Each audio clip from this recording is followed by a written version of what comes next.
Gracia y paz a cada uno de ustedes.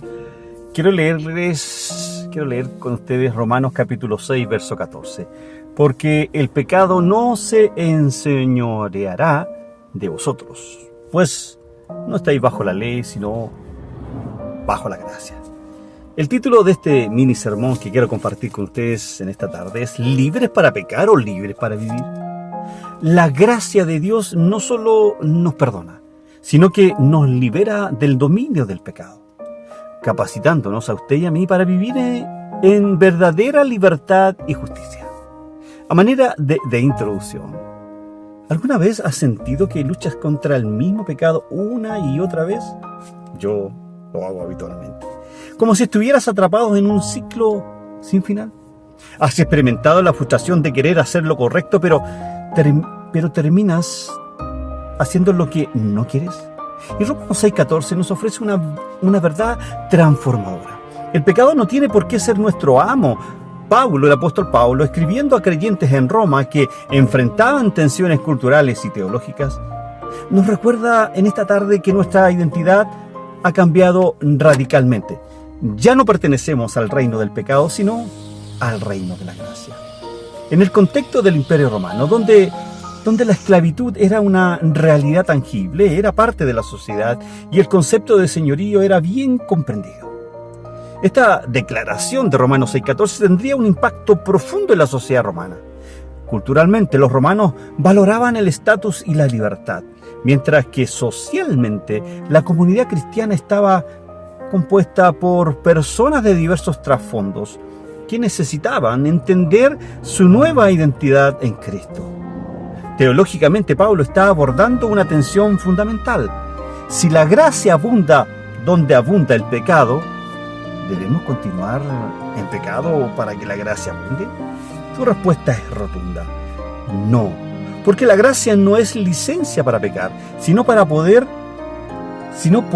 para vivir en libertad. Hoy, en esta tarde-noche ya, exploraremos cómo esta verdad revoluciona nuestra vida cristiana a través de tres aspectos fundamentales. Número uno, ¿cierto?, la libertad del dominio del pecado, la transición del reino de la ley al reino de la gracia, y en tercer lugar, el poder transformador de la gracia en nuestras vidas. Acompáñame a analizar el primer punto de este sermón, la libertad del dominio del pecado, la parte A del versículo 14. Porque el pecado no se enseñoreará de vosotros. Bueno, el término griego traducido como señoreará denota un señorío absoluto y dominio completo. En la cultura romana, como decía en la introducción, el concepto de señorío era familiar. Un amo tenía poder total sobre su esclavo. Pablo usa esta imagen poderosa para contrastar nuestra condición pasada y nuestra condición presente. Antes de Cristo éramos esclavos del pecado, bajo su dominio absoluto. Pero ahora, por nuestra unión con Cristo en una muerte y resurrección, hemos sido liberados de este señorío. El pecado todavía puede tentarnos y acosarnos, pero ya no tiene autoridad final sobre nosotros. Como señala el teólogo reformado John Murray, el dominio del pecado ha sido roto, no su presencia. Esta liberación no es resultado de nuestro esfuerzo, sino de nuestra identificación con Cristo. Cuando Cristo murió, morimos al poder del pecado. Cuando resucitó, resucitamos a una nueva vida donde el pecado ya no reina soberanamente sobre nuestra vida. Hermanos queridos, ¿sientes a veces que el pecado sigue siendo tu amo? ¿Que ciertas tentaciones o hábitos parecen tener más control sobre ti que Cristo mismo? Pablo nos recuerda una verdad gloriosa, maravillosa. El dominio del pecado sobre ti ha sido roto. No estás destinado a ser esclavo de sus pasiones, miedos o malos hábitos. Cristo te ha comprado con su sangre y te ha liberado. Esta verdad debe cambiar radicalmente cómo ves tus luchas. No son batallas perdidas de antemano, sino escaramuzas con un enemigo que ya está derrotado. La pregunta entonces que debemos hacernos en esta tarde es: ¿vivo como alguien que ha sido liberado o como alguien que todavía está en cadena? La respuesta no está en esforzarnos más, sino en apropiarnos más de lo que Cristo ya ha logrado por nosotros. Vive hoy como alguien que es libre, porque en Cristo realmente lo eres. En segundo punto de este encabezado, la transición del reino de la gloria al reino de la gracia. Es la parte secundaria del versículo 14. Pues no estáis bajo la ley, sino bajo la gracia, dice el texto. La frase "no estáis bajo la ley" ha sido mal interpretada a lo largo de la historia, lamentablemente. Pero lo que Pablo está haciendo, Pablo no está denunciando la ley como algo malo. De hecho, Gálatas dice que la ley es buena, sino contrastando dos regímenes o dominios. Bajo la ley significa estar bajo el poder condenatorio de la ley que revela nuestro pecado, pero no puede liberarnos de él. La ley es como un espejo que muestra nuestra suciedad, pero no puede limpiarnos. Bajo la gracia significa estar bajo el régimen de favor inmerecido de Dios, que no solo perdona, sino que transforma. Como explica el comentarista Charles Holtz, ¿cierto?, en su teología, la ley exige justicia que no podemos dar. La gracia nos da justicia que no podemos merecer. Esta transición no es opcional para el creyente, es una realidad objetiva basada en nuestra unión con Cristo. Estar bajo la gracia no significa vivir sin normas, sino vivir bajo el poder capacitador del Espíritu Santo que nos permite cumplir la verdadera intención de la ley: amar a Dios y amar a nuestro prójimo. Querido hermano, ¿te sientes abrumado por las exigencias de la vida cristiana?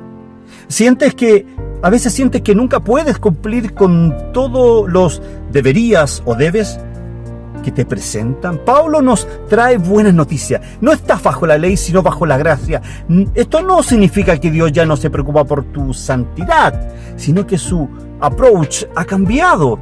Ya no te trata como a un esclavo que necesita ser forzado con reglas, sino como a un hijo amado que responde al amor. La gracia no es una licencia para pecar, sino el poder que te capacita para vivir en victoria. Déjame hacerte una pregunta: ¿vives bajo el peso de la ley o bajo el poder de la gracia? La diferencia es fundamental. Bajo la ley servimos por miedo, bajo la gracia servimos por amor. Hoy puedes dejar de intentar ganarte el favor de Dios y empezar a vivir en el favor que ya te ha sido dado en Cristo Jesús. Y esto nos lleva a nuestro tercer y último encabezado: el poder transformador de la gracia en nuestra vida diaria. Para que el pecado no se enseñoreará de vosotros, pues no estáis bajo la ley, sino bajo la gracia. Es la última parte del versículo 14. Fíjate que la estructura de este versículo 14 revela una profunda teología paulina. Y eso es lo que me maravilla de Pablo. La gracia no es simplemente un estado legal, sino una realidad transformadora. La razón por la cual el pecado no nos domina es porque hemos sido transferidos del régimen de la ley al régimen de la gracia. Y esta transferencia no es meramente teórica, sino que tiene implicaciones prácticas para nuestra vida diaria. Como señala el teólogo reformado Martin Lloyd-Jones, la gracia no es solo perdón, es poder. La gracia que nos salvó es la misma gracia que nos santifica. Esta verdad combate dos errores comunes: el antinomianismo, la idea de que podemos vivir como queramos porque estamos bajo la gracia, y el legalismo, la idea de que podemos alcanzar la santidad mediante nuestro propio esfuerzo. La gracia correctamente entendida, queridos, nos libera de ambos errores o de ambos extremos, capacitándonos entonces para vivir en obediencia a Dios, no por obligación, sino por gratitud y poder divino. Hermanos y hermanas en Cristo, ¿has experimentado el poder transformador de la gracia en tu vida diaria? No me refiero solo al perdón de tus pecados, sino al poder que te capacita para vivir de manera diferente. La gracia no es solo la puerta de entrada al cristianismo, es el camino entero. Cada día necesitas experimentar la gracia que te libera del poder del pecado. Cuando te sientas tentado a mentir, la gracia te da poder para decir la verdad. Cuando sientes ira, la gracia te da poder para responder con amabilidad. Cuando quieres rendirte, la gracia te da fuerza para perseverar. ¿Estáis viviendo en la realidad diaria de la gracia o solo en su teoría? La diferencia entre un cristiano frustrante o un cristiano victorioso radica en apropiarnos del poder transformador de la gracia que Pablo describe aquí. Maravilloso, ¿cierto? Bueno, a manera ya de conclusión, hoy hemos explorado una verdad revolucionaria, queridos hermanos. En Cristo hemos sido liberados del dominio del pecado y transferidos del pecado y transferidos al reino de la gracia. Vimos primero que el pecado ya no tiene señorío absoluto sobre nosotros. Aunque todavía nos tienta, su poder ha sido roto, no nos cabe la menor duda. Luego entendimos que no estamos bajo el régimen condenatorio de la ley, sino bajo el poder capacitador de la gracia. Y finalmente descubrimos que esta gracia no es solo un concepto teórico, casi no abstracto, sino una verdad transformadora en nuestras vidas. Y estas tres verdades convergen de manera grandiosa. La gracia de Dios nos perdona, no tan solo nos perdona, sino que nos libera de la capacidad, nos libera de este dominio que tenía el pecado sobre nuestras vidas. Hermanos, esta verdad debe cambiar cómo vivimos la gracia. ¿Vives como alguien libre o como alguien todavía en cadena? ¿Te relacionas con Dios como un esclavo bajo la ley o como un hijo amado bajo la gracia? ¿Estás experimentando el poder transformador de la gracia en tus luchas diarias? Bueno, la respuesta no está en esforzarte más, sino en confiar más en Cristo y en lo que ya ha logrado por ti. Hoy puedes dejar de vivir como un esclavo y empezar a vivir como alguien verdaderamente libre en Cristo. ¿Estás dispuesto a creerlo y vivirlo?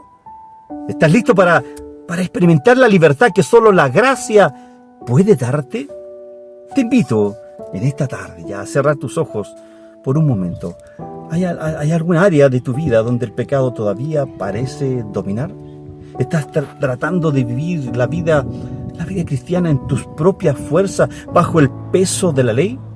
Hoy puedes entregar esa área a Cristo y apropiarte de la libertad que ya te pertenece. Puedes dejar de luchar en tu propia fuerza y empezar a vivir en el poder de su gracia. ¿Estás dispuesto a dar ese paso hoy?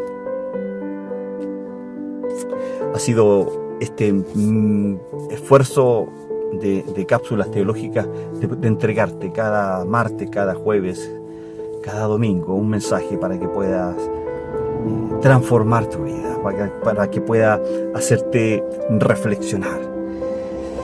Si te ha gustado este mensaje, compártelo en tus redes sociales, deja tus comentarios, entrega ahí un buen me gusta, un like, que permite, ¿cierto?, que otras personas puedan conocer también estas verdades del Evangelio. Gracia y paz para tu vida. Y nos vemos en otro momento de Cápsulas Teológicas. Chao, chao.